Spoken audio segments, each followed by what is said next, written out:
Have you ever wondered how a single man could terrorize an entire state and leave a legacy of fear that endures to this day? Join our YouTube channel as we explore the life, crimes, and capture of Richard Ramirez, the Night Stalker. What drove this notorious serial killer to commit such brutal acts? How did law enforcement finally bring his reign of terror to an end?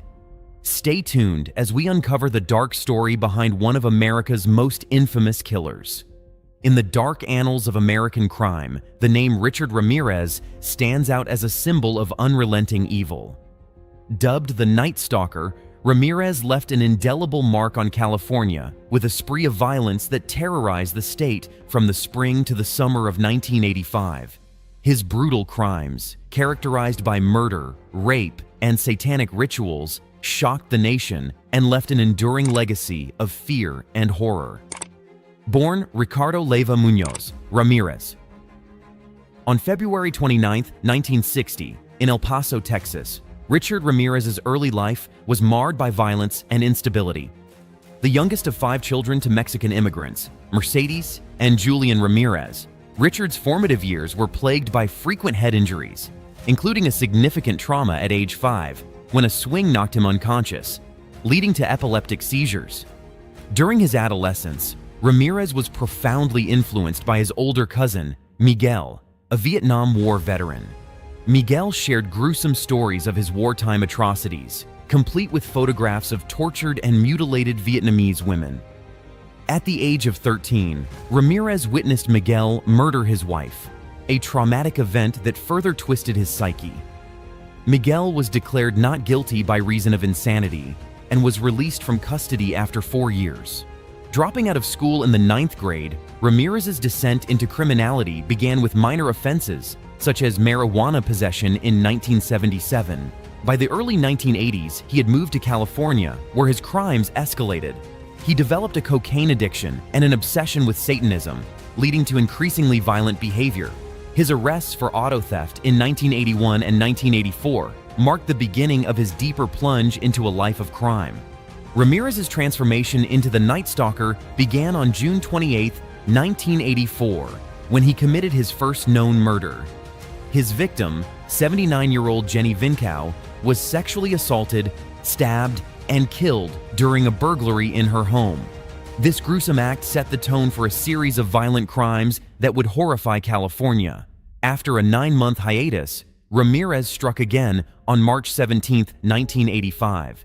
He attacked Maria Hernandez, who managed to escape, but her roommate, Dale Okazaki, was not so fortunate. Later that evening, Ramirez killed 30-year-old Sy Leon Yu, initiating a media frenzy and earning the moniker Valley Intruder. On March 27, 1985, Ramirez escalated his brutality by murdering Vincent Zazara, 64, and his wife Maxine, 44. Vincent was shot, and Maxine was savagely assaulted, stabbed, and had her eyes gouged out. This horrifying pattern of violence, coupled with satanic symbolism left at the crime scenes, became Ramirez's signature. Throughout the spring and summer of 1985, Ramirez unleashed a reign of terror, committing a series of murders, rapes, and burglaries. His victims, ranging in age from their 20s to their 80s, were subjected to unspeakable acts of violence. The police, overwhelmed and desperate, formed a special task force to capture the elusive killer. The FBI also joined the manhunt, but Ramirez remained one step ahead, spreading fear with every attack. In May 1985, Ramirez attacked William and Lillian Doi, killing William and assaulting Lillian. His murder spree continued unabated, claiming another dozen victims over the next few months. His crimes were characterized by their randomness and extreme violence, making him a nightmare for law enforcement and the public alike. On August 17, 1985, Ramirez traveled to San Francisco, where he murdered Peter and Barbara Pan. This latest atrocity confirmed that the Valley Intruder was now the Night Stalker, as his nocturnal assaults and satanic rituals became widely recognized. The media, police, and the public were now intensely focused on capturing the Night Stalker, who seemed unstoppable.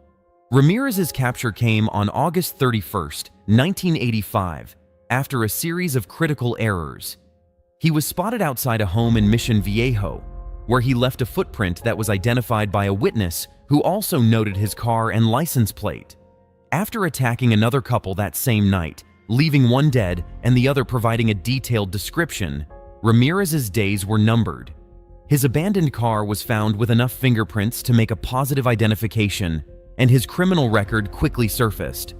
The media broadcast his image nationwide, leading to his capture by vigilant residents in East Los Angeles, who recognized and subdued him during an attempted carjacking. The trial of Richard Ramirez was a protracted and contentious affair, beginning with jury selection on July 22, 1988. The proceedings were delayed by legal wrangling, and the logistical challenges of prosecuting crimes spread across multiple jurisdictions. Ramirez's courtroom behavior, often marked by displays of allegiance to Satanism, only heightened his notoriety. On September 20, 1989, Ramirez was convicted on 43 counts, including 13 murders, 5 attempted murders, 11 sexual assaults, and 14 burglaries. The jury recommended the death penalty, and Ramirez responded with characteristic defiance, proclaiming, "Hey, big deal. Death always comes with the territory. I'll see you in Disneyland." He was sentenced to death on November 7, 1989, and incarcerated at San Quentin Prison. In prison, Ramirez continued to attract attention, marrying a supporter, Doreen Leoy, in 1996. Leoy, convinced of his innocence, visited him regularly until 2009, when DNA evidence linked him to the 1984 murder of a 9-year-old girl. Ramirez's health deteriorated over the years, and he died from complications related to B-cell lymphoma on June 7, 2013, at the age of 53. Richard Ramirez's reign of terror left an indelible mark on the annals of American crime.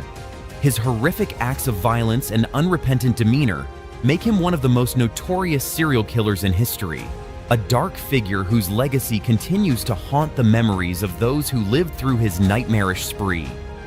Thank you for joining us on this chilling journey into the life and crimes of Richard Ramirez, the Night Stalker. If you found this deep dive intriguing, don't forget to hit the like button and subscribe to our channel for more true crime stories and in-depth analyses. Let us know in the comments which cases you'd like us to cover next.